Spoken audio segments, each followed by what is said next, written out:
Exodus TV தொகுத்து வழங்கும்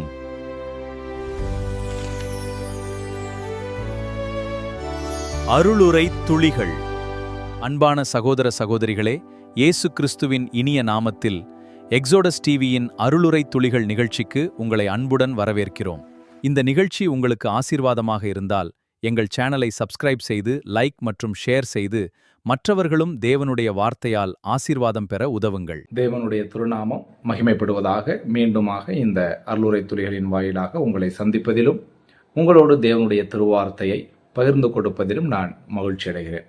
பிரியமானவர்களே, இன்றைக்கு நாம் இந்த காணொளியின் வாயிலாக ஜெபத்தில் உள்ள ஓர் அம்சத்தை குறித்து சிந்திக்க இருக்கின்றோம். பிரியமானவர்களே, ஜெபத்தில் பல அம்சங்கள் இருக்கின்றன.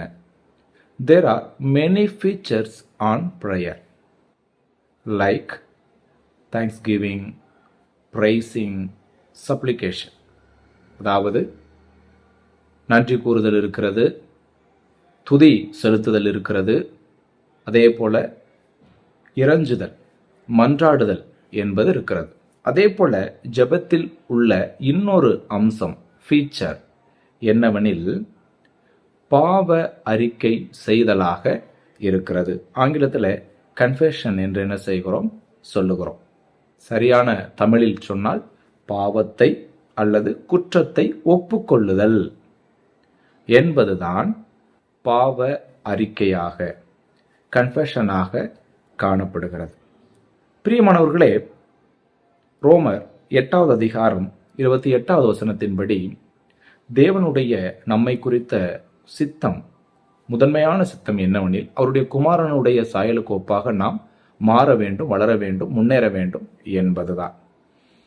ஆனால் ஒன்றை நாம் புரிந்து கொள்ள வேண்டும்.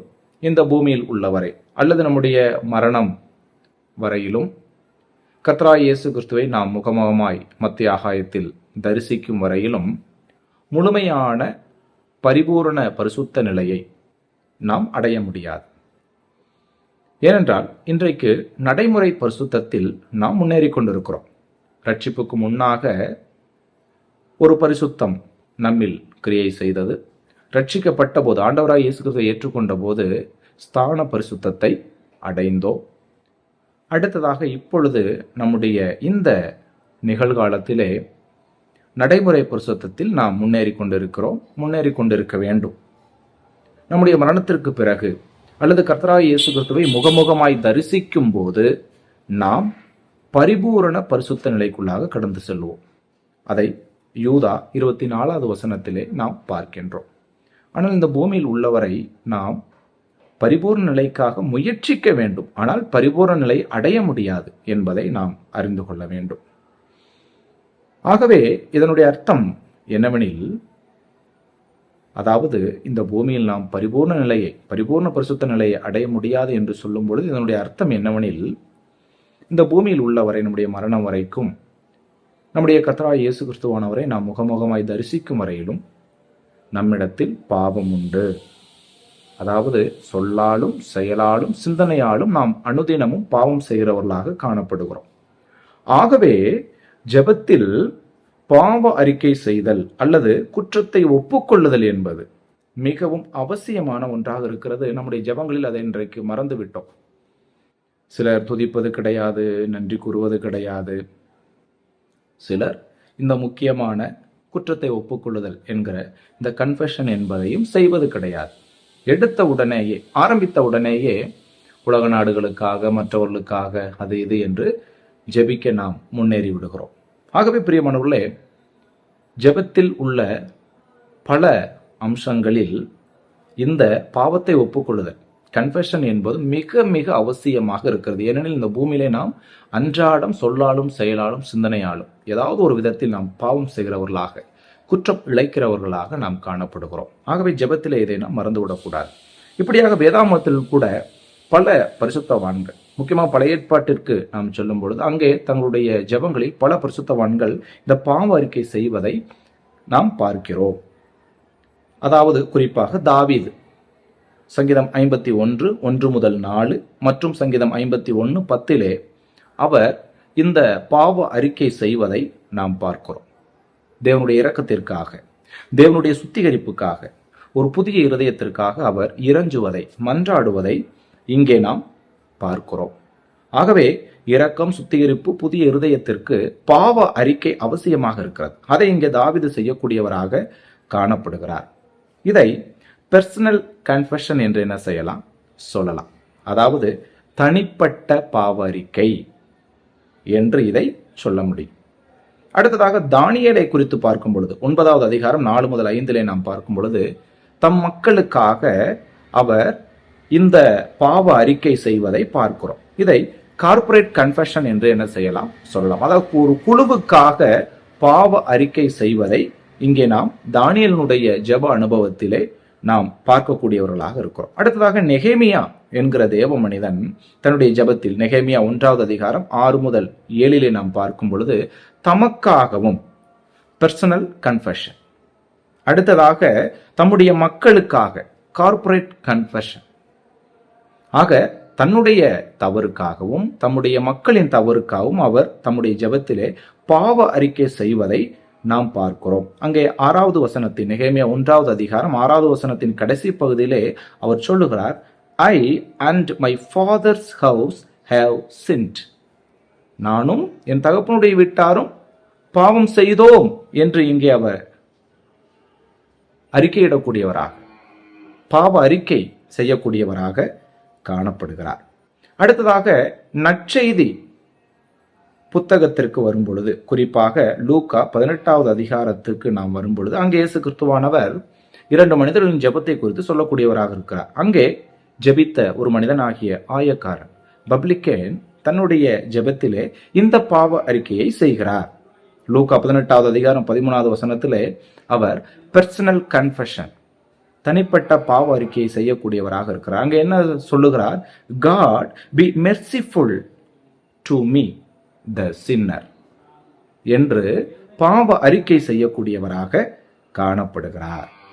அடுத்ததாக திருச்சபைக்கான நம்முடைய சட்டதிட்டங்களாக, நாம் கடைபிடிக்க வேண்டிய சட்டதிட்டங்களாக கொடுக்கப்பட்டிருக்கின்ற அப்போஸ்தலருடைய உபதேசங்களுக்கு, அப்போஸ்தலருடைய உபதேசங்கள் என்று சொல்லும் பொழுது ரோமர் முதல் யூதா வரைக்கும் உள்ள 21 நிருபங்களே ஆகும். இங்கே நாம் வரும் பொழுது இந்த பாவ அறிக்கை என்பது, ஜெபத்தில் செய்ய வேண்டிய பாவ அறிக்கை என்பது திருச்சபையாராகிய நமக்கு ஓர் உபதேசமாக கொடுக்கப்பட்டிருக்கிறது. எங்கே? 1 யோவான் 1வது அதிகாரத்திலே, குறிப்பாக அதனுடைய 9வது வசனத்திலே நாம் பார்க்கிறோம். நம்மில் பாவம் இல்லை என்போமாகில் நம்மை நாமே வஞ்சிக்கிறவர்களாயிருப்போம். ஆகவே என்ன செய்யணும், அதை அறிக்கை செய்து விட்டு விடணும். அப்ப தேவன் நமக்கு இரக்கம் பாராட்டுகிறார் என்கிற காரியத்தை பார்க்கிறோம். இது திருச்சபையாராகிய நமக்கு உபதேசமாக கொடுக்கப்பட்டிருக்கிறது. ஆகவே ஜெபத்தில் பாவ அறிக்கை செய்தல், அது தனிப்பட்ட பாவ அறிக்கையோ, பர்சனல் கன்ஃபெஷனோ அல்லது கார்ப்பரேட் கன்ஃபெஷன், ஒரு குழுவுக்காக பாவ அறிக்கை செய்வதோ ஒரு உபதேசமாக இருக்கிறது என்பதை திருச்சபை மக்களாகிய நாம் உறுதியாக அறிந்து கொள்ள வேண்டும்.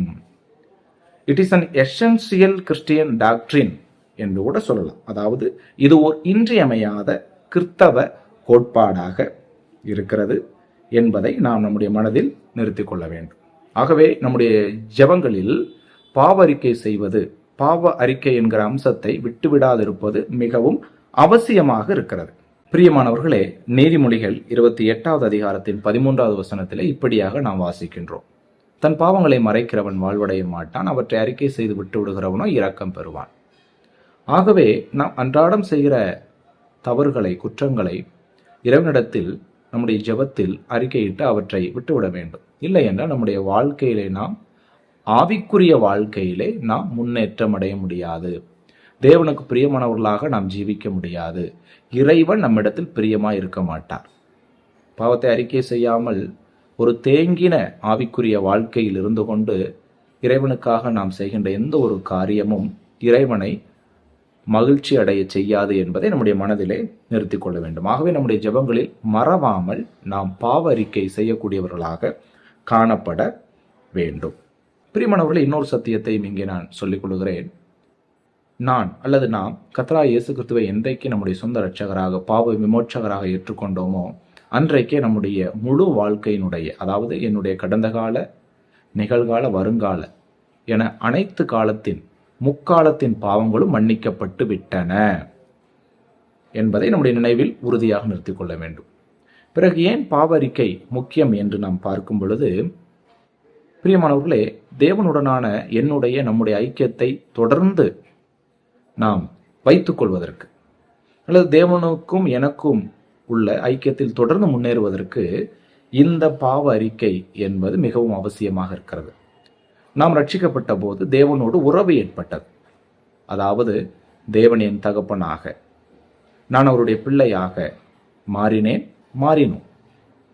உறவு என்பது நாம் தவறு செய்யும் பொழுது, குற்றம் இழைக்கும் பொழுது முறிவுபடாது. உறவில் எந்த ஒரு விரிசலும் வராது. ஆனால் ஐக்கியத்தில் விரிசல் வரும். ஆகவே அந்த ஐக்கியத்தை தொடர்ந்து நான் காப்பாற்றிக் கொள்வதற்கு, ரட்சிப்பை அல்ல, உறவை அல்ல, மாறாக ஐக்கியத்தை, தேவனுடனான என்னுடைய ஃபெல்லோஷிப், ஐக்கியத்தை நான் பாதுகாத்துக் கொள்வதற்கு எனக்கு அனுதினமும் இந்த பாவ அறிக்கை என்பது மிகவும் அவசியமாக காணப்படுகிறது. ஆகவே பிரியமானவர்களே, நம்முடைய ஜெபங்களில் உள்ள அம்சங்களை நாம் சரியாக பின்பற்ற வேண்டும். குறிப்பாக இந்த பாவ அறிக்கை செய்தல் என்கிற அம்சத்தை விட்டுவிடாமல் இருக்க வேண்டும். நாம் எப்பொழுது ஜெபித்தாலும் நமக்காகவோ, நம்முடைய குடும்பத்திற்காகவோ, நம்முடைய திருச்சபைக்காகவோ, நம்முடைய தேசத்தின் மக்களுக்காகவோ இந்த பாவ அறிக்கையை செய்யக்கூடியவர்களாக நாம் கண்டிப்பாக காணப்பட வேண்டும். நான் மறுபடியும் உங்களுக்கு சொல்லுகிறேன், இது ஓர் இன்றியமையாத கிறிஸ்தவ கோட்பாடாக இருக்கிறது. It is an essential Christian doctrine. ஆகவே வரும் காலங்களில் நம்முடைய ஜெபங்களின் முறையை மாற்றுவோம். இதுவரையிலும் நாம் தவறாக செய்து கொண்டிருப்போம் என்று சொன்னால், அதாவது இதை விட்டுவிட்டு நாம் ஜெபத்தை செய்து கொண்டு இருப்பவர்கள் என்றால், இனி வரும் காலங்களை அதை திருத்தி நம்முடைய ஜெபங்களில் உள்ள பல அம்சங்களில் இதையும் ஓர் அம்சமாக, கண்டிப்பாக இதையும், இந்த அம்சத்தையும் நாம் நம்முடைய ஜெபத்திலே கடைபிடிக்க வேண்டும். ஆகவே சிந்திப்போம், செயல்படுவோம், தேவநாம மகிமைக்கென்றே வாழ்வோம். தேவன் நம்மை ஆசீர்வதிப்பாராக.